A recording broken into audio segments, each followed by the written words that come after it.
Hey guys, it's August here. Two things I wanted to share with you today. The first one being that we have just launched Isbjorn's 2025 sailing calendar. Very excited about it. It's going to be a really good one. We're doing some offshore racing. We're going back north to the Arctic. We're going to explore the Norwegian coast, and we're going to sail alongside the tall ships race, amongst many other fun things.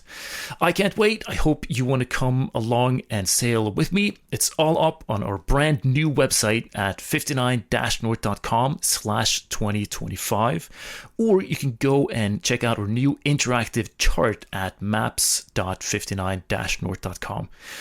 There you can explore all future passages as well as historical ones and explore and have fun. So go and check them out. I really hope to see you on the boat in 2025. Welcome aboard. The second thing I wanted to share with you guys is that Andy Schell, our dear friend, Admiral, figurehead, the father of 59 North, and this very podcast, is turning 40 years this Thursday, January 25th. A huge congratulations to you, Andy. I love you, man. And to all of you listening, send him an email on Thursday, DM him on Instagram, Messenger Pigeon, you name it. Let's show him some birthday love on his big day. All right, that's it for me. Thanks a lot. Enjoy the podcast and have a beautiful day. Ahoy, shipmates. Welcome back to On the Wind. I'm your host, Andy Schell, joined by Mia today. Hello.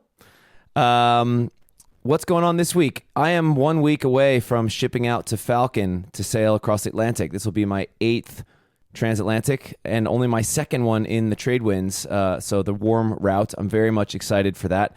Interesting contrast to today's episode where we talk about the Viking Route. The last transatlantic I did via Greenland, that was not warm. I'm looking forward to not having to pack my boots on this one. Couple quick updates from 59 North. Mia, you handle all the crew signups. So if anybody wants to come sailing with us, what do we have available still in 2024? Yeah, so on Isbjorn we have a couple spaces open, and as you all know, we reserve a minimum of 2 bunks for women on the boat to get a better mix on board and encourage more women to join us. And on Isbjorn we have one trip in March from Bergen to Tromsø with 1 space for women. And then in May we have Lofoten to Faroe, a good offshore chunk, and we have 2 spaces. So if 2 friends want to join, that's a great passage, or if you want to come on your own. And then on Falken we have a few more places, and in the springtime you can come from Antigua to Jamaica. We have 2 spaces on that. That's a really good opportunity for a couple or 2 friends to come. And we also have one open from Cuba to Bermuda. We had a cancellation of that, so 1 woman to join that one. And if you can't come in the springtime, we have a few spaces in the fall. Sweden to Scotland, Scotland to Ireland, and Ireland to Portugal. That's around August through October. And the Ireland to Portugal is across the Biscay, a really good offshore leg if you want to look, if you're looking into what it is like to be on a long offshore What you're trying to say is likely heavy weather across Biscay. Yes.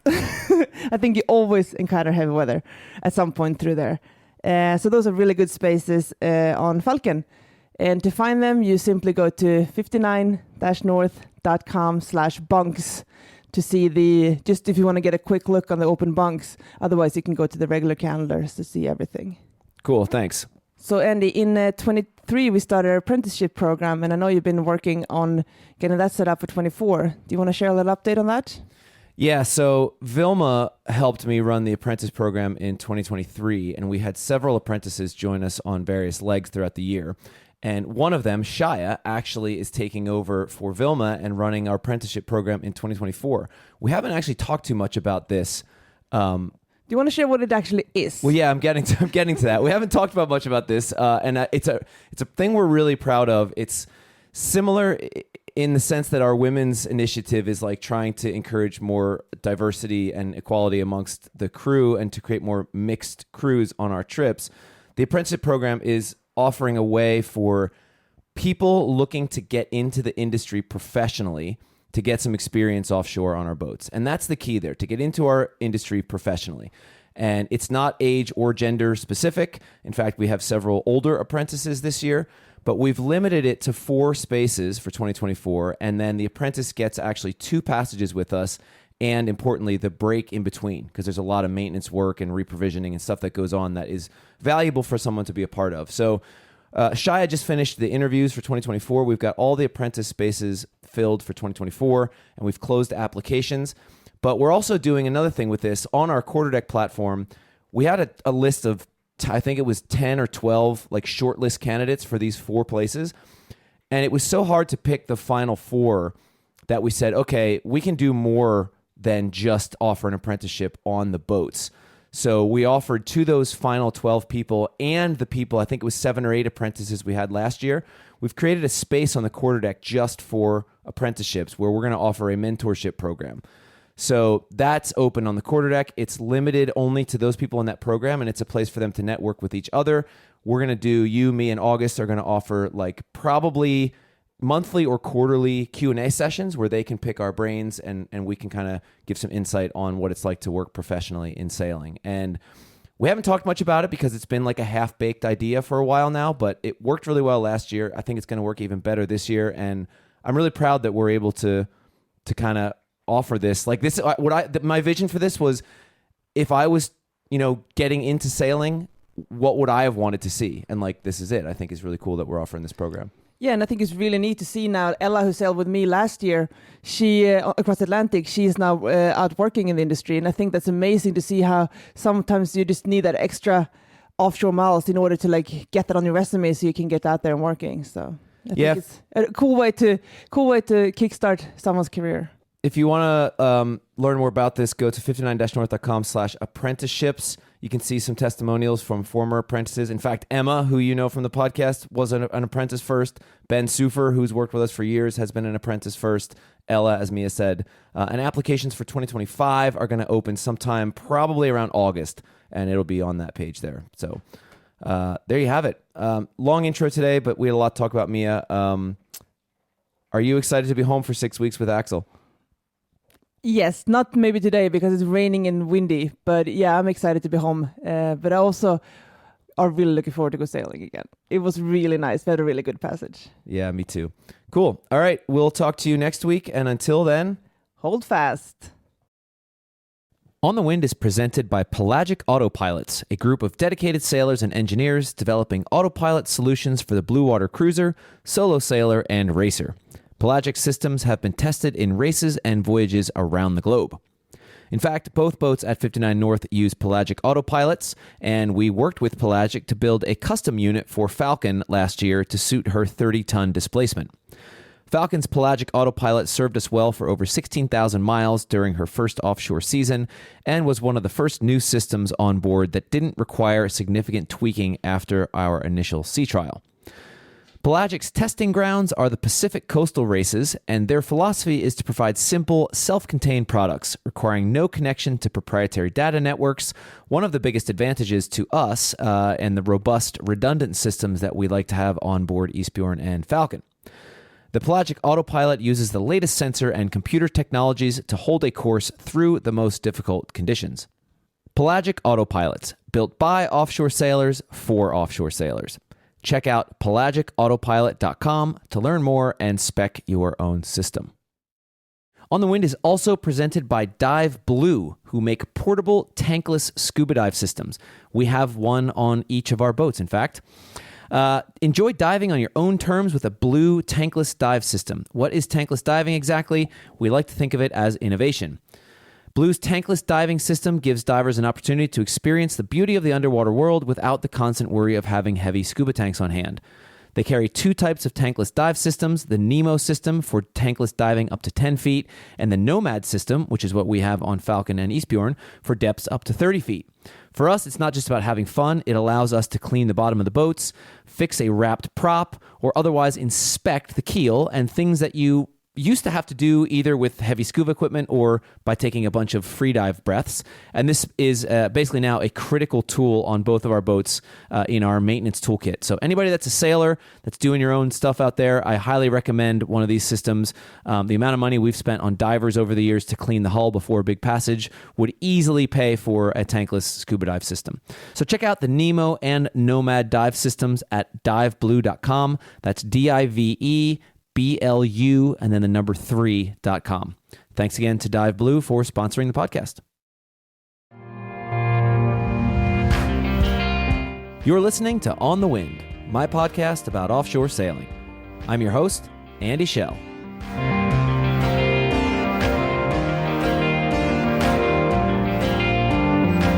Bill Strasberg literally wrote the book on the Viking Route, authoring the latest edition of the Cruising Club of America's Guide to the Far Northern Route across the Atlantic. I first got in touch with Bill when researching FALKEN's Greenland passage last summer and caught up with him late last year for the podcast. We talked about Bill's custom 60-foot cruising boat, his own sailing through the fjords of Greenland and all the way to New Zealand, what inspired him to write the guide in the first place, and how he balances a career as a surgeon with his long-term sailing goals. Check out Bill's Viking Route cruising guide at cruisingclub.org. All right. So, first of all, I've been introduced to you as William. You're William Strasberg on the book. What do people call you? Can I call you Bill? Oh, please call me Bill. All right. Bill, I always ask people when I start these interviews to describe the setting. You and I are on different continents right now, and it was pretty neat. When you sent me that test recording, it said, it saves it as the location you're in. It said Sailor's Bluff. So tell me about Sailor's Bluff.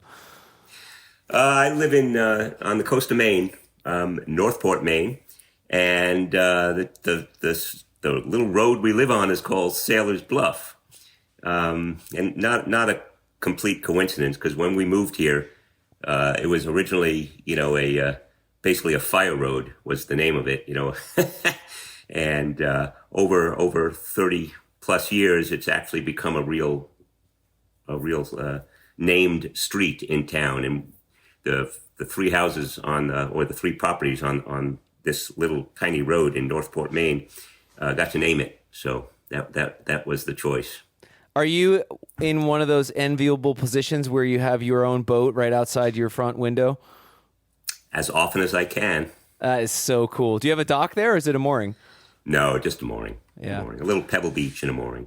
That is fantastic. I'm very jealous. I'm only 15 minutes from my boat, but still, it's not in my backyard. I actually, I'll give you the view. I have an old shipping container office, and that's my view out the main window. It's currently lots of snow here in Sweden. I've got a little wood stove in the corner there, so a pretty cozy little workspace. Way cool. Yeah. I'm at my house here. So, Bill, you and I are introduced because you and the CCA kindly provided me a copy of the Viking Route cruising guide for my trip I did to Greenland earlier this year. And we decided, okay, this was a wonderful little piece of knowledge for us to use. And then I was like, well, instead of just talking about the guide, why don't I just interview the person that helped create it? And that's kind of what I want to talk about is, how did you wind up to the point to actually writing that guide? I'm really curious about your own sailing background. So just to start us off, what is your boat you have now that you are in the enviable position of being able to see out your front window? What is your boat now, and how did we get there? Well, we have Visions of Johanna. She's quite a wonderful 62-foot offshore boat, blue water sailing boat. She is a Chuck Payne design, and she's a one-off. We were privileged enough, 20 years ago, she's 20 years old, to commission a boat and have her built to our specifications. That's so cool. That's the ultimate, right? Build your own boat.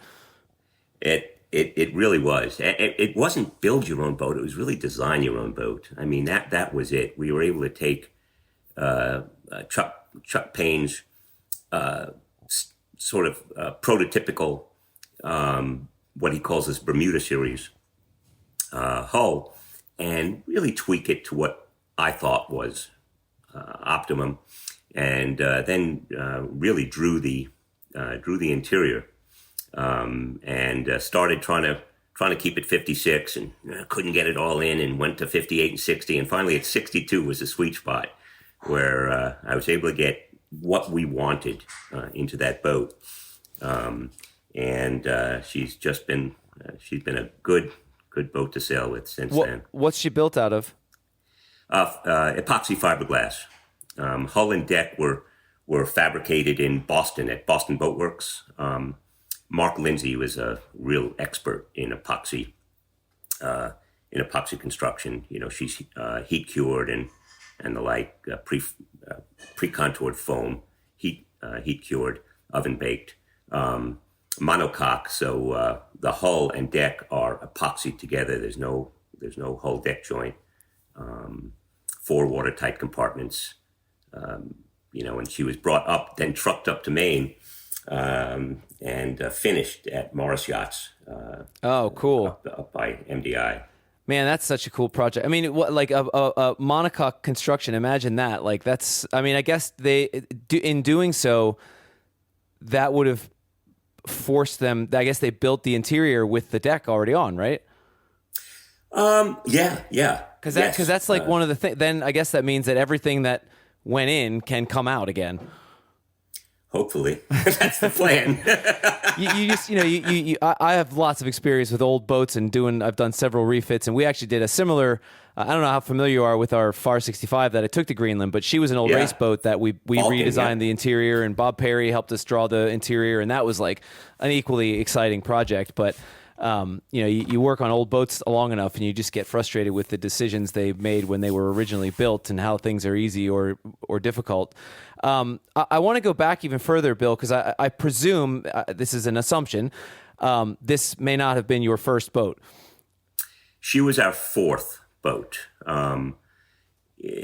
I bought my first boat for a pittance, old beat up wooden cutter. I think she was homemade, but I wasn't savvy enough back then to even realize that.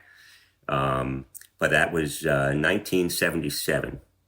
And right when I graduated university, bought a sailboat. And I've never not owned a boat. Oh, wow. Since then. Where did you go to university?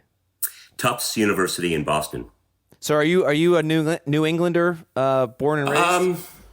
Not born and raised. I'm a New Yorker by birth, but moved up to Boston for university and really never went back to any extent.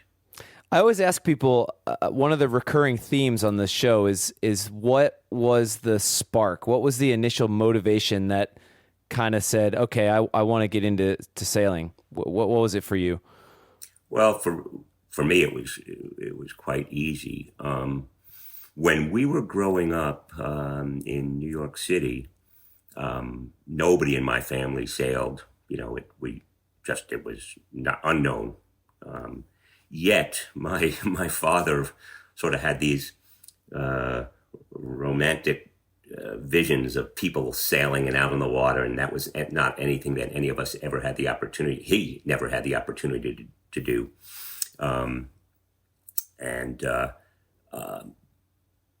My parents told me one day when I was 13 years old, "We think you'd like to learn how to sail," which really meant your father wants to, go sailing.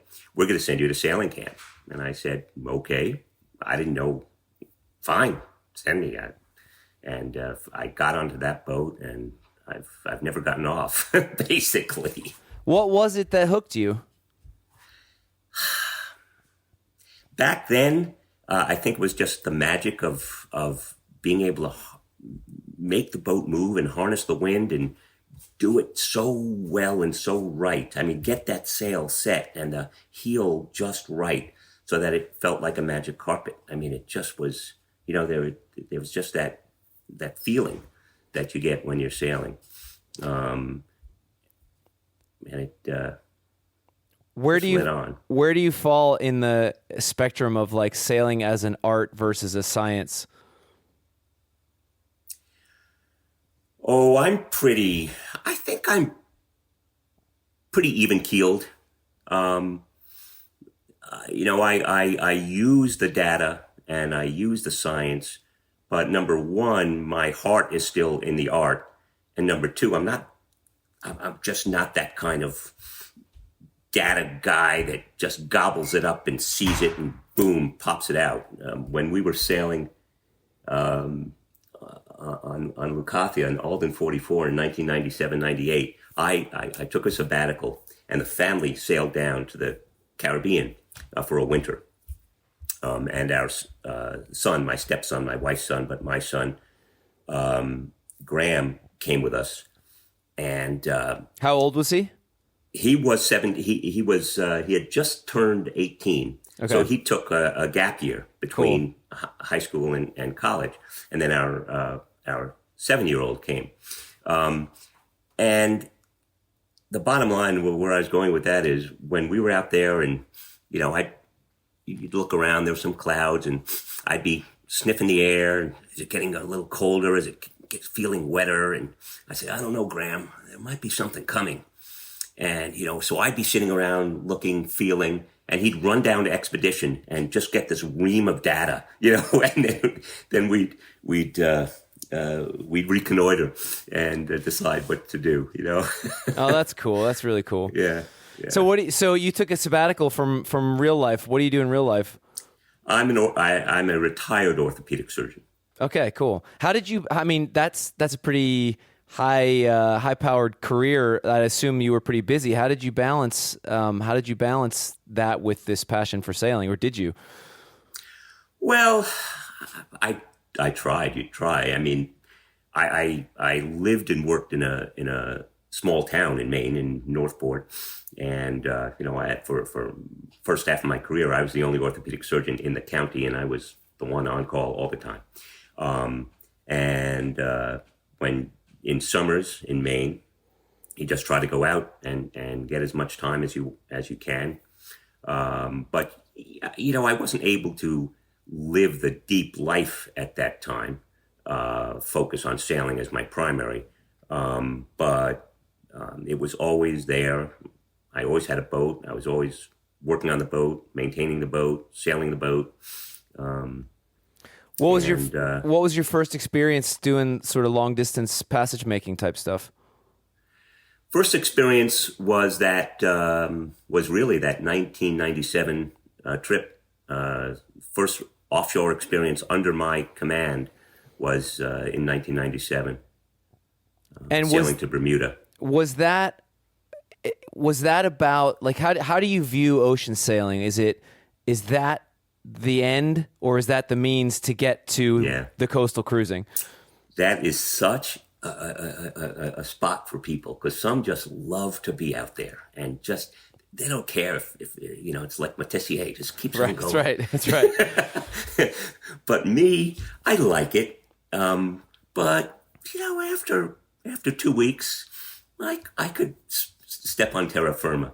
To me, I think if I had to label myself, I'm one of the guys that loves to plan it, loves to execute it safely, and loves to get there even more. So that's what about the planning do you enjoy? Because that's such a big and often overlooked. I mean, that's sort of a segue into talking about this Greenland trip, but that's such a 90% of the effort is in the plan, and then it's executing the plan and being adaptable. But like, what is it about the planning that you like? What do you like about that? Because it's a lot of work. It's a ton of work, and you've got to like it, or you shouldn't do it. But because you get to do the trip in your head, you get to do the trip in pieces for 6 to 12 to 18 months, depending on your pre-planning process. You really get to live that trip, so that, and you experiment and you look at different options and you find new sources and you keep finding new information. And all that information sort of comes together into your best plan, and you leave with your best plan. And then you get to live it again. It's actually usually the trip is much shorter than the planning process. But that's a whole nother set of challenges and experiences that makes all the planning all the more worthwhile. Yeah, that's cool. You might be the first person I think that I've ever talked to that has specifically brought up the love of that planning thing. We haven't talked. We've talked about it in terms of like, yes, you have to plan in X, Y, Z, but I'm not sure everyone's ever framed it in that way, that you really enjoy that. And I love that. You get to live it several different times as you go through it. That's a really neat way to think about it. And now, just sitting here reflecting and hearing you say that, I mean, that's like the coolest part of my day-to-day job is I've got a map of the world over here on the wall. And when we plan our calendars for our passages, I pull up Google Earth on my screen and I just say, okay, map out the general calendar. Then I start, I've got Cornell's World Cruising Routes. I've got all these books. I've got all this information. And I just say, okay, where are we going? And it's just it's so much fun. And I've got reams and reams of like sketched out passage calendars that, fitting together the seasons and the years and all the rest. And many of which we don't even use, but that's a really fun part of what I do. So I can relate to that. That's great. I hear it. So how do you talked about going to the Caribbean. How did you plan your destinations? If ultimately it was about getting there, how did you start? Okay, Caribbean's more or less everyone wants to go there at some point, but then you start going a little bit further afield. What inspired you to some of that stuff, and what were some of the more interesting destinations that you planned for? Well, it was the trip back from the Caribbean that sort of brought us the realization as a family that this was something we really enjoyed. We enjoyed being together. We enjoyed sailing together. We enjoyed exploring. And on that trip, we started talking about what would we, if we were to do more of this, what kind of boat would we want to do it on? And that trip you said was on the Alden 44? That was on the Alden 44, and she was about as wonderful and safe a seaboat as you can ever imagine. They're She's awesome. A fantastic boat. At the same time, her waterline was not near her length overall, and she wasn't a fast boat. She was a wonderful sea-kindly vessel. And we wanted something faster, something with a little more room for us if we were going to really spend some time living on board. Steve Dashew was also had been drawing his Sundeer and his series of pilot house boats, and that was something we realized that was really a smart idea. So anyway, we started looking and really could not find the attributes that we wanted after almost 2 years of looking. Yeah, well, I mean, Dashew's whole philosophy was long, skinny waterline and make fast passages and be exposed. The less exposure, the more successful you're likely to be regarding weather and all the rest. And I still think that's the right way to go. Yeah. And Chuck Payne had been drawing that kind of boat in his Bermuda series. And his office was, not 7 miles from here. Cool. In Camden, Maine. And we were talking with him, and after a while, to get the walk-in engine room that, it was an absolute must. A real bona fide pilot house, not a, capacious deck saloon, but a pilot house, seakeeping pilot house. And we wanted our main cabin up forward, our sleeping cabin up forward. And it was really hard. We could not find a boat that really appealed to us with those attributes back then. And we ended up biting the bullet and doing something which I thought I'd never do, but we commissioned a boat. But did you have destinations in mind when you did that? I mean, Yeah, I think, well, we knew we wanted to do blue water sailing, and my dream, literally dream, was to sail across the Pacific, which we did. Okay. Later. So tell me about that, because we're headed to the Pacific for the first time next year. 2025, almost next year. You're a lucky man. Don't rush. Well, yeah, you know how we are. I know. Unfortunately, it will be rushed, but we'll do it several times, so that's all right. We'll make a few loops. It'll be wonderful. We and that was honestly 2 years of planning. Yeah. But we ended up leaving in June or May of 2009, May or June of 2009. We sailed the boat to Newport, which is 30 hours from here, but then left Newport to Cartagena, and just started the trip down in Colombia and Panama, And I mean, what can you say? The San Blas was fantastic. The going through the canal is just an amazing experience. And we sailed down to Ecuador and, of course, Galapagos. We got kind of stuck in Galapagos for a while. And stuck then, by choice or by chance? No, by cruising. By what happens when you're cruising is repairing your boat in exotic places. That's right.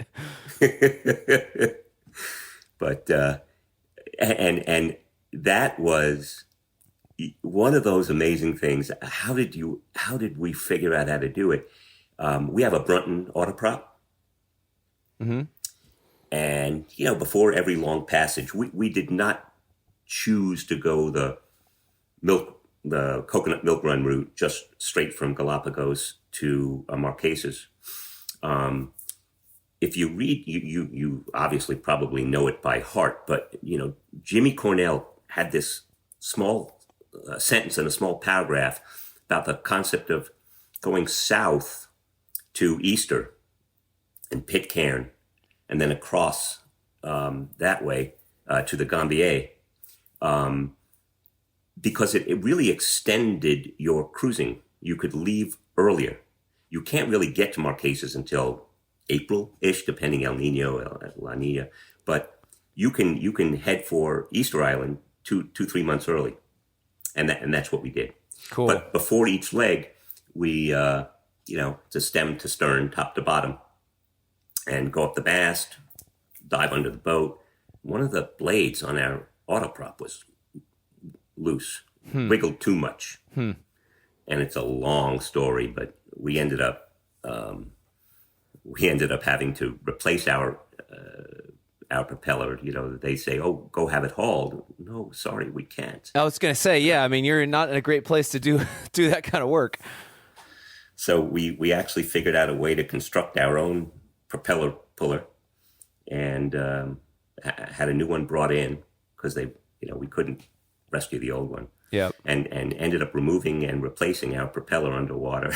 Wow. With dive gear. That's crazy stuff. But That's exciting. What happens to you.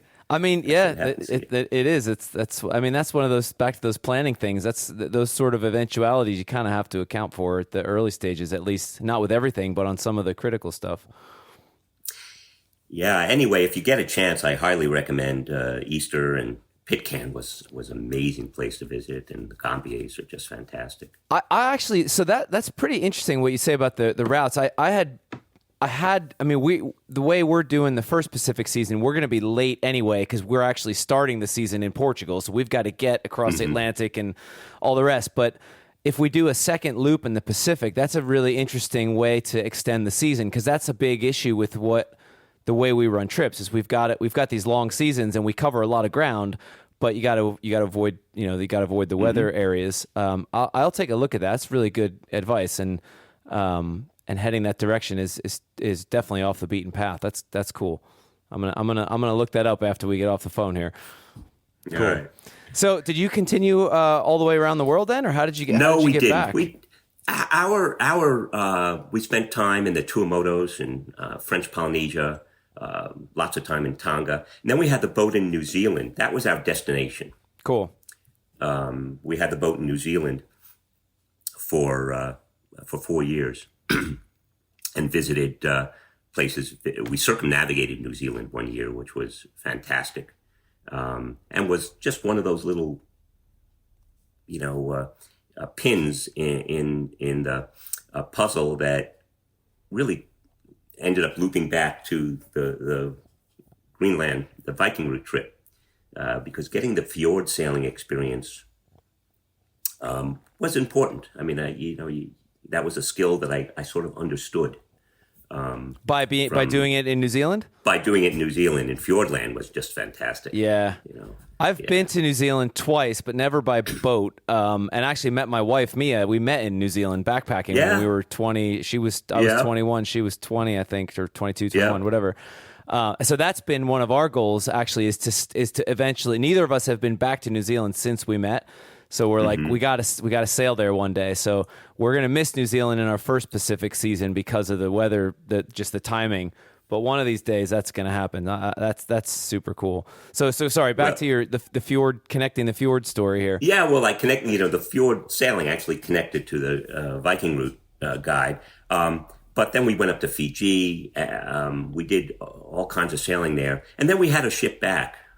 Cool. It was a time that most boats weren't really most boats weren't circumnavigating. They were sailing to Phuket, Thailand, and then shipping themselves into the Med in Turkey. A couple boats would go south around Cape Good Hope, but most boats were trucking themselves anyway. And yeah, for better or for worse, it was never a notch I needed to have on my belt to circumnavigate. I mean, it would have been wonderful, but it didn't fit in with our lifestyle at that point to take another huge chunk of time off. By this time, I was still working 6 months, taking time off and so forth. So anyway, we had a ship back. Then we went across the Atlantic a couple of years later, 2015, I think.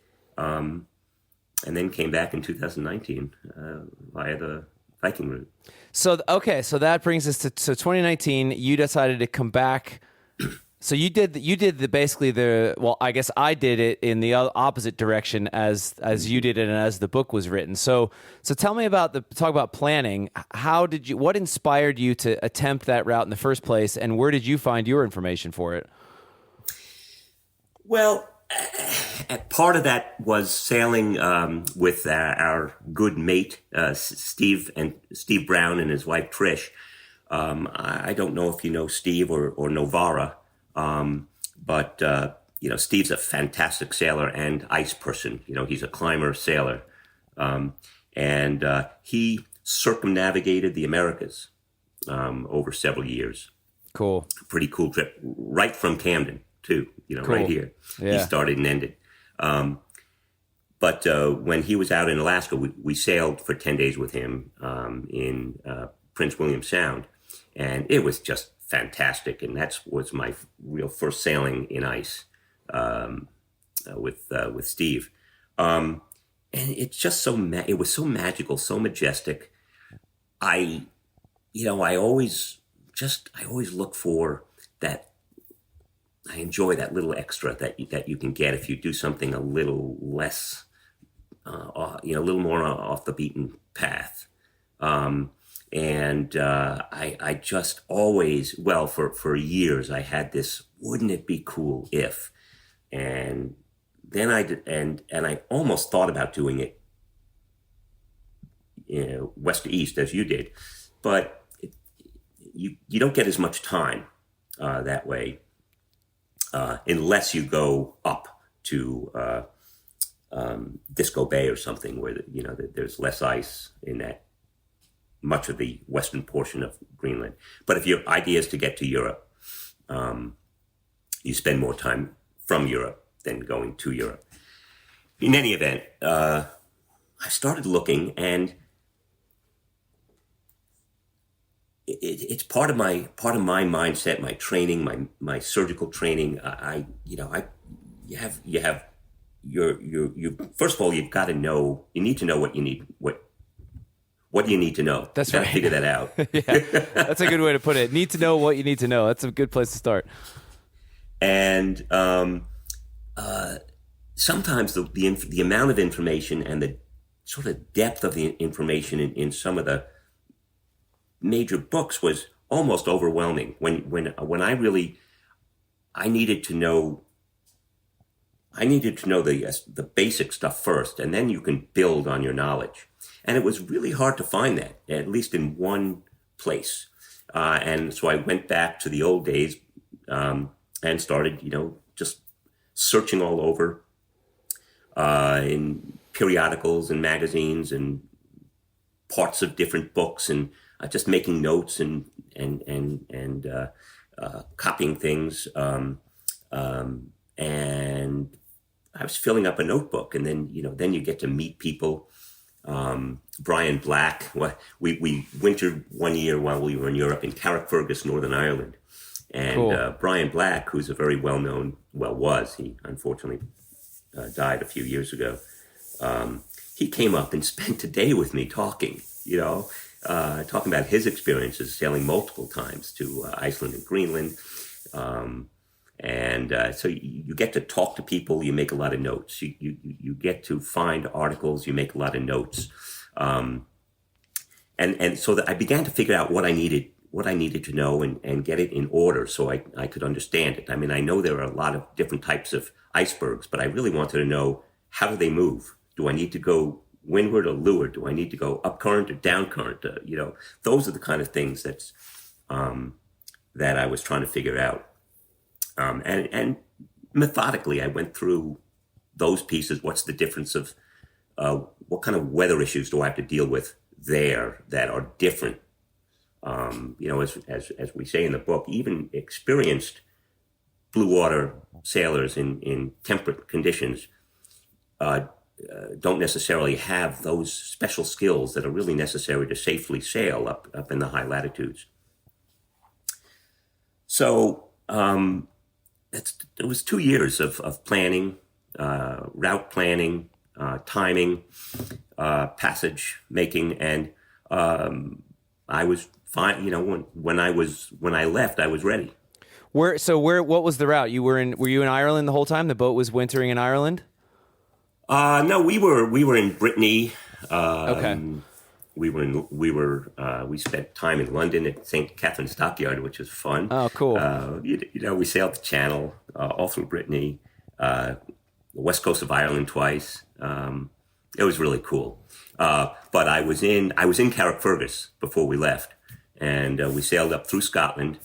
And I was going to go to Stornoway, but I saw this weather window closing, and we actually just went from Isle of Skye right to the Faroes. Cool.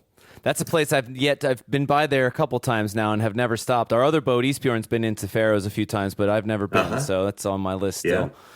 Yeah. So you went Faroes and then over to Iceland, I guess?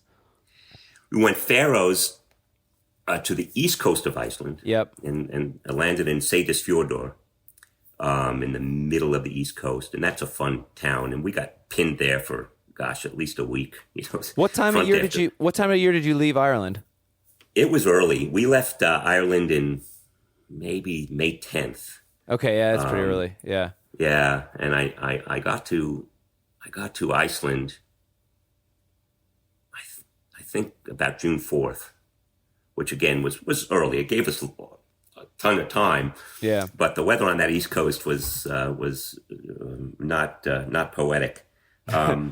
Back to what you were saying when you like talk to people and actually talk to people that have done it and that have sailed there. One thing that I've really learned living in Scandinavia, and especially having August, who's Norwegian, lives in Bergen and has sailed the west coast of Norway and the Arctic, I grew up sailing on the Chesapeake, and this high latitudes Arctic sailing was, this mythical, just felt unattainable.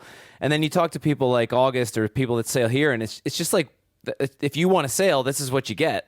So they're used. It's just so in one way, it makes it feel much more attainable because you have these, otherwise normal people. This is their backyard. This is what they grew up sailing in.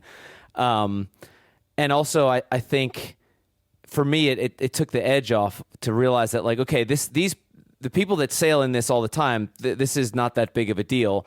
So while it is a really big deal for me coming from the Chesapeake, it doesn't have to be. You can break it down and actually make it attainable. That was useful, I thought. Yeah. Well, and you're right. It's sort of exotic for most of us who learn to sail in New England or Chesapeake waters. But it's like most anything. A lot of fear is just not knowing. And once you can start to understand what you're going to be dealing with, even if it's going to be difficult, it becomes less scary and just something you have to manage.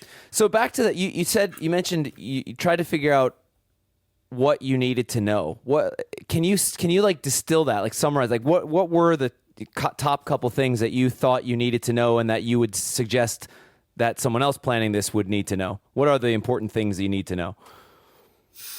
Well, I think you need to know, first of all, when to passage and the best way to do it. What are the seasons, or not the seasons? What are the timelines? It of course depends to a degree on where you plan to be in that area, but as you know, that on the east coast of Greenland, you need to know that typically the east coast does not open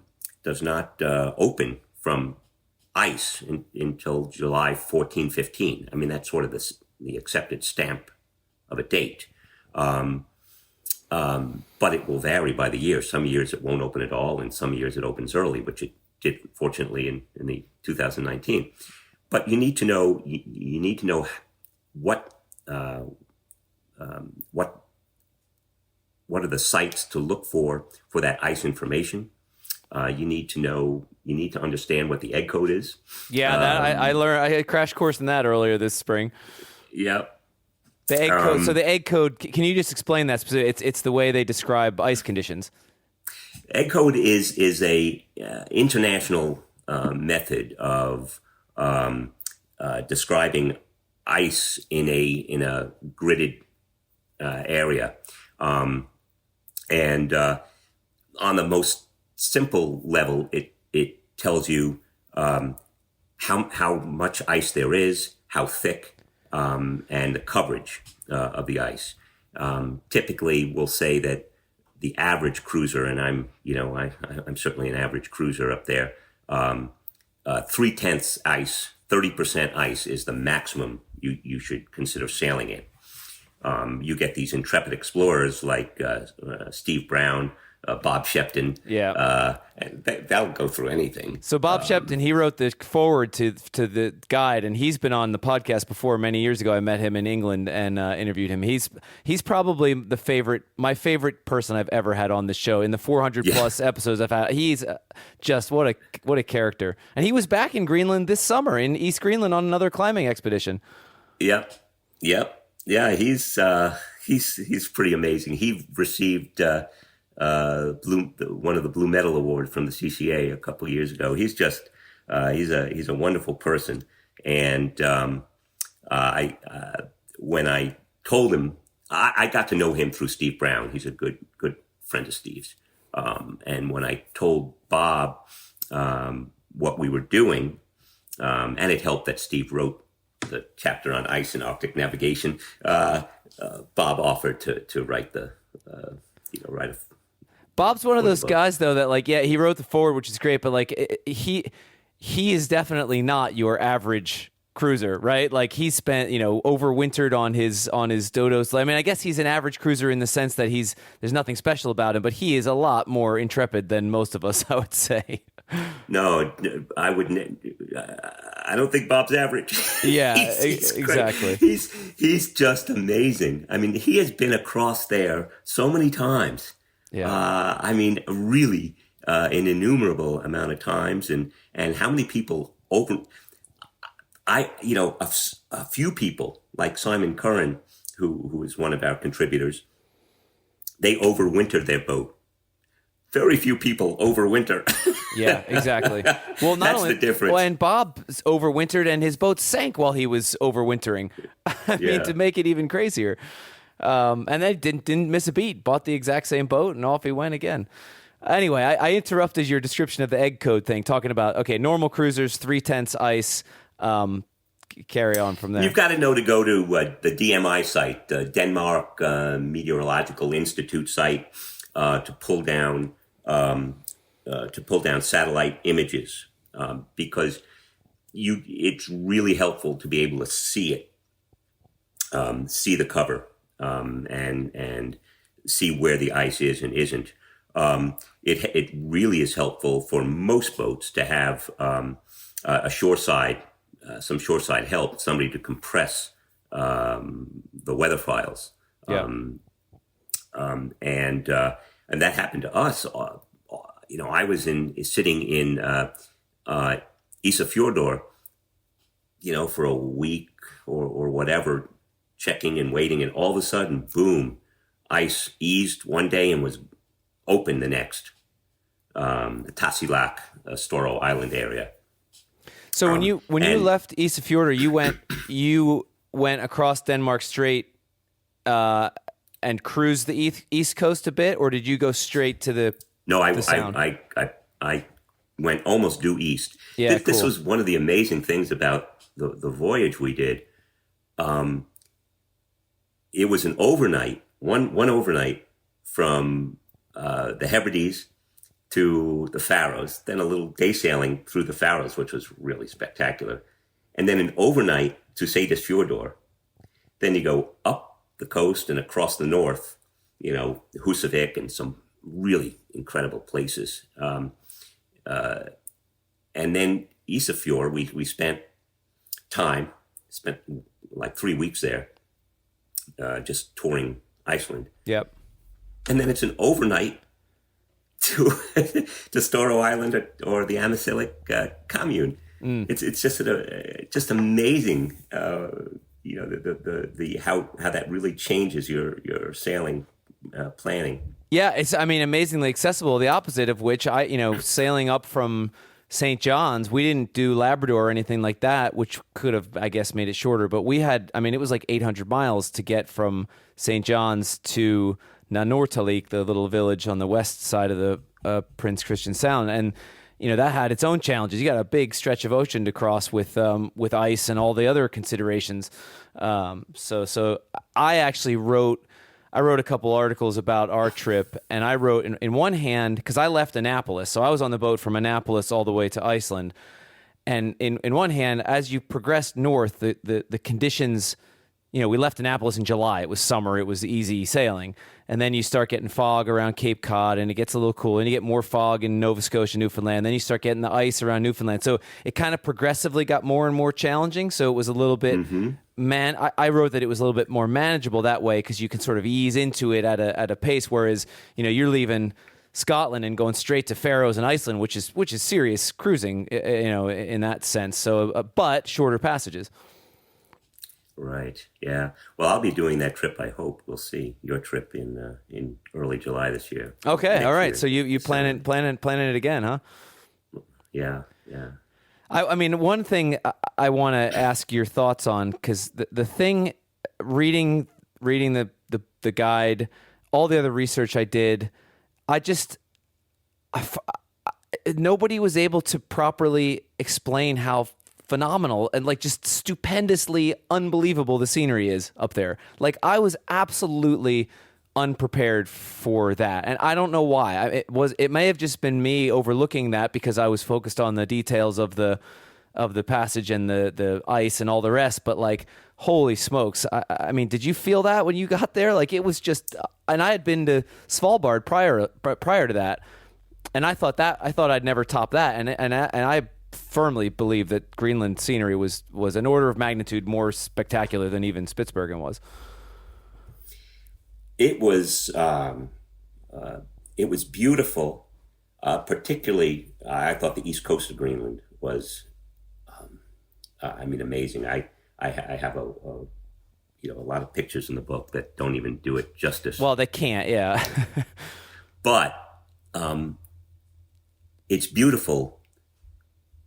But it makes it's awe-inspiring. It just physically being there just makes me feel so humble. Yeah. With the mountains and the ice and sailing in the icebergs and just feeling so small, and just tiptoeing your way around this amazing place for two reasons. One, because there's all these incredible structures of ice and mountains and everything else, and two, because if you screw up, you're really in trouble there. Well, so, I think, yeah, that's what I, the way I tried to describe it. It's you have this just unfathomable scenery around you, but then you also have, it's cold. You've got the physical sensations of being in that environment, and like you said, the constant. You're never not on edge. You're just on edge all the time, even if the weather's perfect. I had 5 days of crystal clear, high pressure beautiful sunshine. And still, you're always on edge because you just never know. And the way the ice moves on the currents and stuff, we were doing anchor watches, and you had to move anchorages a couple times because they're not, especially at the east end there, at the east end of the fjord at the weather station. That was probably the most challenging anchorage I'd been in. It's like 60, 70 feet kelp forest and surrounded by 150-foot little canyons and stuff, and now you got icebergs floating around and exploding by the boat and stuff. It's just so the combination of that sense of sort of stress combined with the scenery creates that feeling that you're describing. Yeah, and that's that is I think such a valuable part of the book where we have what I call the geographic sections, which are the harbors and ports of call. But not quite half, but a good chunk of that book is aimed towards skills, and be it planning the passage, weather, gear and equipment. What do you need to be able to transit those waters easily? The safety chapter. There's a chapter on leadership and vessel safety, which is one of my pet topics. But the ability to pull together all that, what I call that essential information, really help me manage my the anxiety. Yep. I mean, the crew is supposed to be smiling and happy and relaxed, and the skipper is never happy, smiling, and relaxed. You have your moments, but you need to be able to tell the crew, okay, guys, let's game on now. It's just an amazing place, and you're the captain of any ship, I think, is on all the time, but it's tenfold sailing these waters. Did you have any close calls?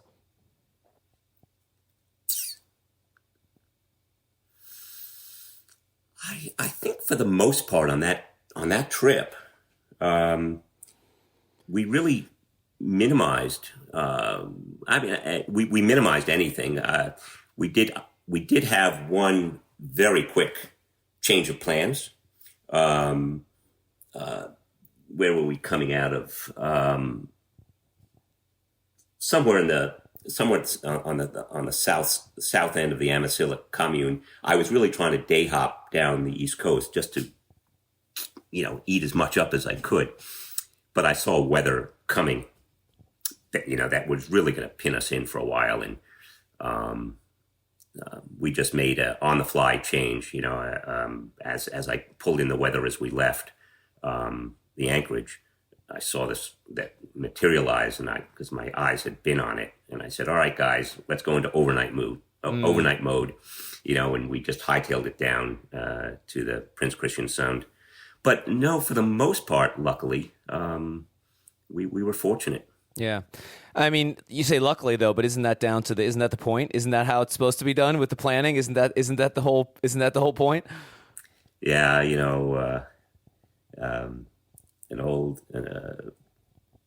an old baseball player back, this is going way back, but United States baseball. Well, Leo DeRocher used to say, "I'd rather be lucky than good." And then the corollary is you make your own luck. That's right. Yeah, the harder you work, what is it? Somebody else said the harder I work, the luckier I get. Yeah. That's true. So you mentioned that the leadership topic quickly. You said that was a pet topic of yours. Go deeper on that. What do you mean by that, and why is it a pet passion of yours? Because I share it as well, so I'm curious to hear your thoughts. Sure. Well, just innately, leadership has always been an interest of mine. I mean, I've always read books about leaders and leadership, be it Churchill, Roosevelt, Lincoln. I mean, some just people who went through amazing times and showed incredible grace and wisdom while doing it. And this is where my surgical career actually really intersected amazingly with my sailing life. In that, in the 90s, in the United States, patient safety issues started to really bubble up. Like things were not as tight on that medical ship as they should be, and really pages were taken out of airline safety, CRM, cockpit resource management, where the goal is to have good communication and decentralized hierarchy, which doesn't mean the captain or the surgeon isn't in charge, chief, captain, the boss. But it does mean that if the boss really encourages people to talk to them, to help, to give their input, then it just becomes a safer atmosphere for the patient. And it helps prevent errors. You know, I tell a story where when I first went into this little rural Maine hospital as an orthopedic surgeon, I walked in after my first surgery. I'll never forget. I walked into the recovery room, and the nurses sort of stood up at attention as I walked in, and I'm looking around saying, you know, what's going on? But by the time I finished as a surgeon, I had inculcated all this safety practices into my life. So I'd walk into that operating room and I'd say, I'm Dr. Strassberg, call me Bill. This is our patient, this is their problem. I'm going to be really focused on what I'm doing. I'm going to be cone vision. If you see something that you think I should know about, please interrupt me and make sure I know about it. You know, it's the same way where in the boat, I have taken to sleeping in the main saloon on the settee, right in the middle of the boat, in front of everybody. That's my bunk offshore, and I try for the. If you even think about waking me, wake me. Yeah, and you try to sit up there, and and I say my first word should be, "How can I help?"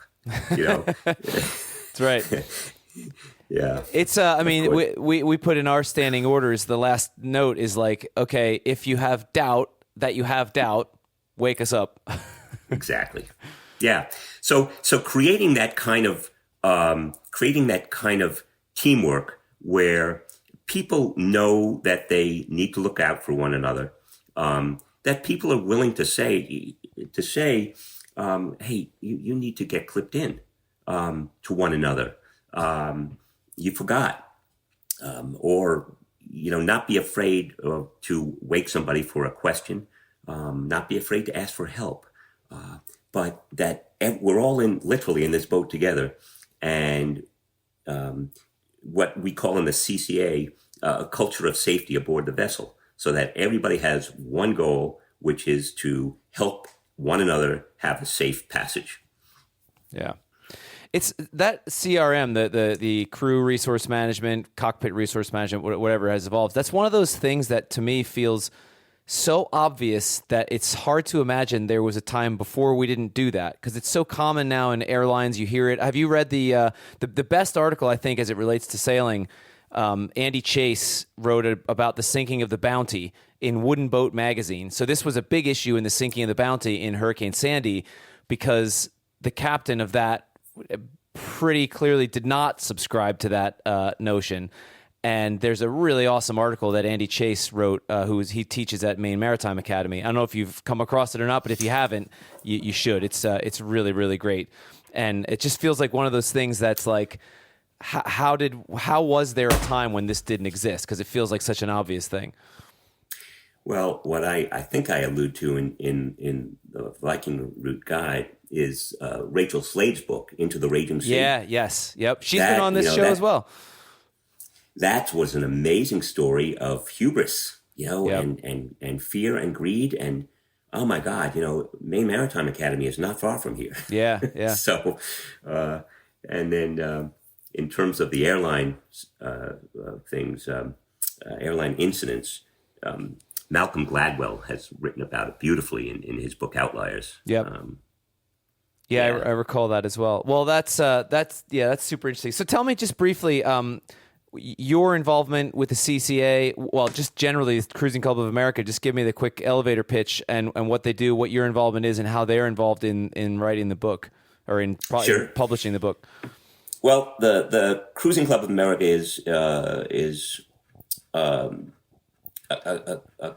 club of just really accomplished, offshore sailors. I mean, if you had to distill what makes somebody eligible for the club, it's competence to captain a ship offshore and almost congeniality to have people want to sail with you and ask you to sail with them. And it's just a really pretty extraordinary group of people.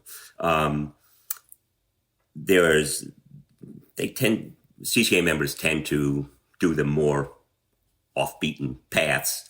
My trip in 2019 followed two sailors, Simon Kern and Dick Stevenson, across that Viking route.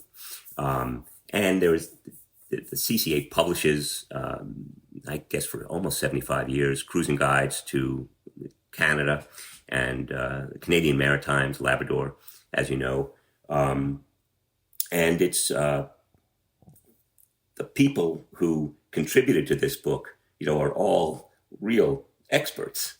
And those in particular was the topical chapters, the chapter on weather and safety, Steve Brown's chapter on ice. They're all written by people who are experts who have done it, and it's pretty cool. How does it feel to be amongst them now? Do you feel like you belong? I was invited to join the CCA when I was back in 15. I was preparing for our transatlantic, and the same drill. You're always double checking, triple checking. What's new? And I was looking at my safety issues and man overboard issues and plans and drills. And I mentioned to actually my friend Doug Bruce, who has happened to become chairman of the guides committee that published this the guide. But I said, I thank you, Doug. You're a member of the CCA, right? He goes, yeah. I said, I found a trove of incredible safety material and planning on the CCA safety site. And I thank you for all you do. And, shortly thereafter, he said, hey, Bill, would you like to join? And he sponsored me as a member. But no, I mean, one of my things is that because I've had another career, I haven't really lived that life to the extent that somebody like you does, where it is what you do. And I'm catching up. I'm trying to catch up. But you look at the contributors on in this guide, if all sailed in, around the world or down in Arctic or Antarctica.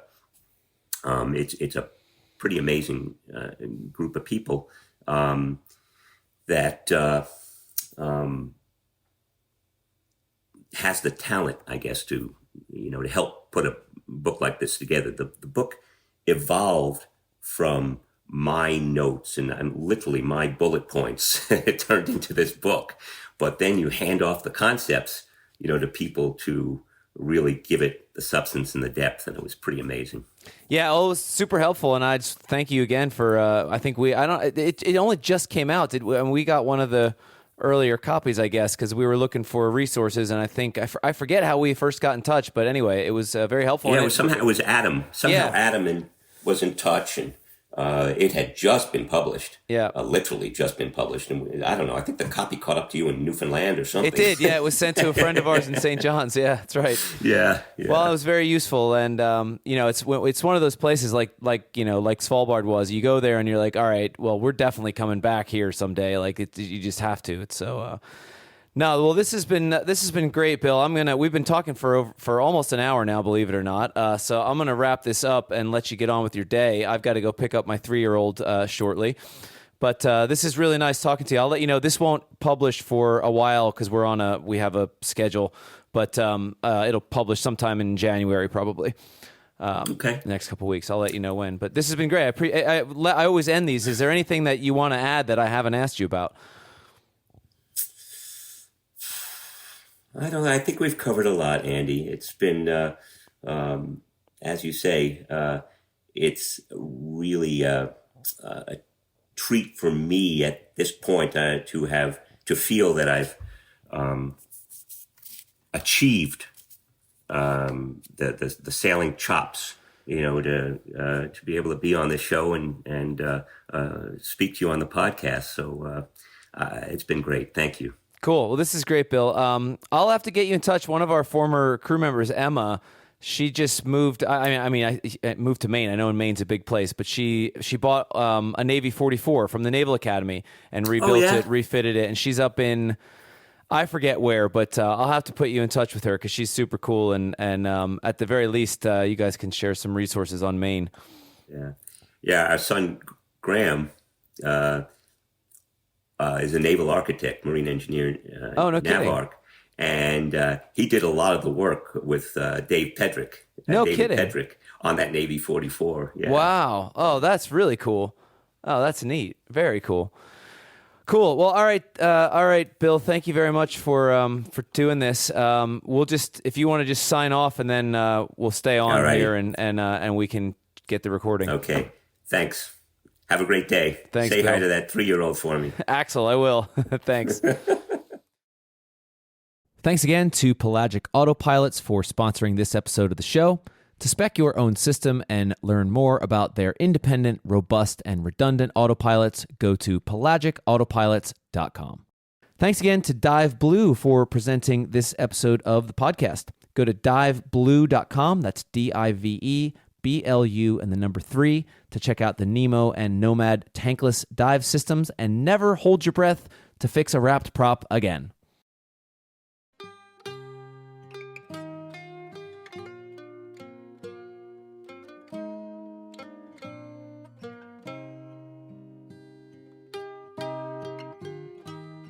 On the Wind is the podcast about sailing, created by 59 Degrees North and hosted by me, Andy Schell, and also by August Sandberg, Emma Garshagen, and occasionally Ben Doer. The show is mixed and produced in Frederick, Maryland by Lee Cumberland. Ads are read by us, the hosts, and occasionally by 59 North's bosun Adam Brown and podcast producer Lee Cumberland. Episode artwork and website show notes are done by Laura Parent in San Francisco. The intro theme music is composed and performed by former podcast guest and musician Cameron Dale, while the outro music you're hearing now is, of course, by our friends, the Storm Weather Shanty Choir. We love hearing from our fans, so send your questions and comments to holdfast@59-north.com, and please do us a favor and review the show on iTunes or wherever else you get your podcasts. Until next time, hold fast. I made up me mind that I was inclined to go to sea no more. No more, no more, to go to sea no more. I made up me mind that I was inclined to go to sea no more. As I was walking down the street, I met sweet Angeline. She said, come home with me, me lad, and we'll have a cracking time. But when I awoke, it was no joke. I found I was all alone. My silver watch and my money too, and my whole bloody gear was gone. Was gone, was gone. My whole bloody gear was gone. It was when I awoke, it was no joke, for my whole bloody gear was gone. As I was walking down the street, I met Big Rapper Brown. I asked him if he would take me in, and he looked at me with a frown. He said, last time you was paid up with me, you talked up no score. But I'll take your advance and I'll give you the chance to go to sea once more. once more, once more, to go to sea once more. I'll take your advance and I'll give you the chance to go to sea once more. Sometimes we're catching whales, me lads, but mostly we get none. With a 20-foot oar in every paw from 5 o'clock in the morn. And when daylight's gone and the night's coming on, we rest upon our oars. And oh boys, you wish that you was dead, or snug with the girls ashore. Ashore, ashore, or snug with the girls ashore. Oh boys, you wish that you was dead, or snug with the girls ashore. Come all you seafaring lads that listen to me song. When you go a big boating, boys, make sure you do not go wrong. You take my tip when you come off a trip, don't go with any horse. But get married instead and have all night in bed and go to sea no more. No more, no more, to go to sea no more. Get married instead and have all night in bed and go to sea no more. No more, no more, to go to sea no more. Get married instead and have all night in bed and go to sea no more.